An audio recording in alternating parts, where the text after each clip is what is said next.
একজন ফাঁসির আসামি হলেও সে যদি বাংলাদেশের নাগরিক হয়, বাংলাদেশে আইনের প্রতি শ্রদ্ধা দেখিয়ে বাংলাদেশে এসে সারেন্ডার করতে চায়, সেখানে হয়তো তার সারেন্ডারের আগেই অ্যারেস্ট হবে, কিন্তু তার সেই তো অধিকার তো আছে।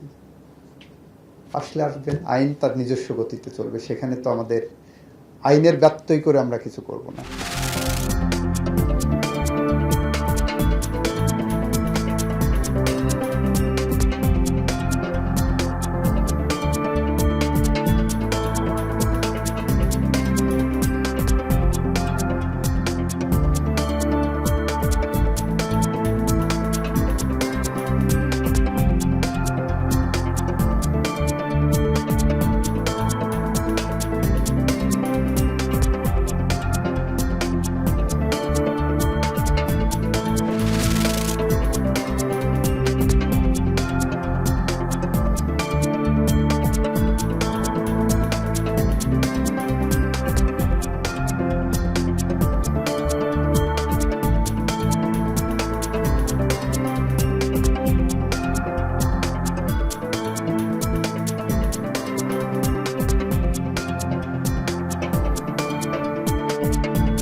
ডেভিড ইমন সহ আরও 3 জন, মানে সব মিলে 4 জনকে ওখানে গ্রেপ্তার করতে সক্ষম হই এবং আমাদের টিমটা পিছনেই ছিল।